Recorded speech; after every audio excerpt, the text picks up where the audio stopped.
Lucifer. The leaders of the rebellion.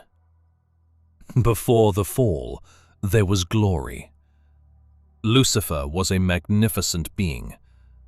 Among the Lenonendek sons of Nebadon, he was numbered 37, one of the 100 most gifted and brilliant personalities chosen from over 7,000 of his kind.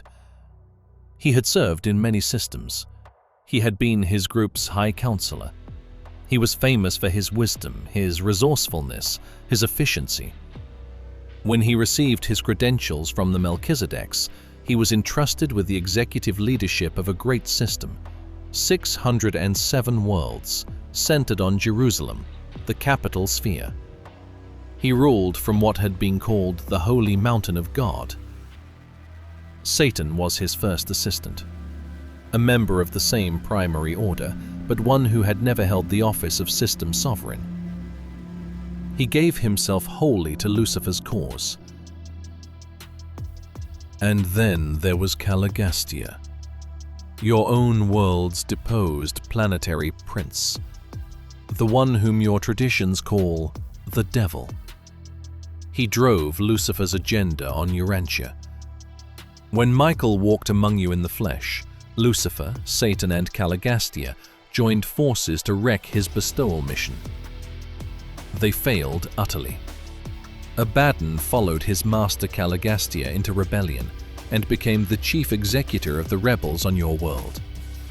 Beelzebub led the disloyal midway creatures who allied with the treacherous prince.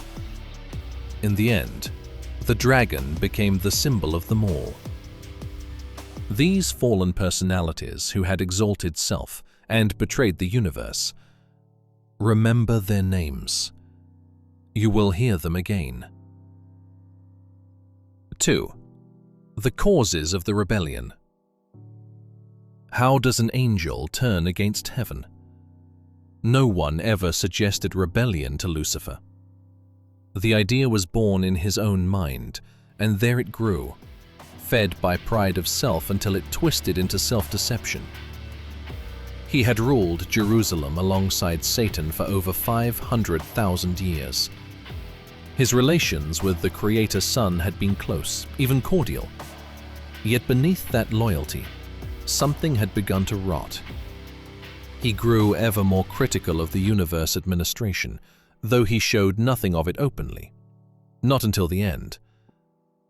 The Union of Days had long reflected to Eversa that Lucifer's mind knew no true peace.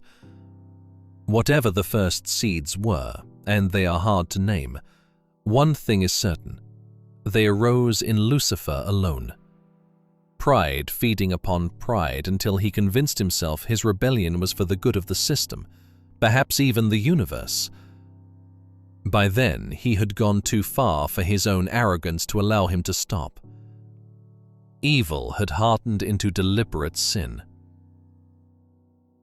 And when mercy was offered again and again, it was rejected with increasing defiance. The rebellion had no cause but the darkness within one mind. And that darkness would soon speak, in a voice that shook the stars.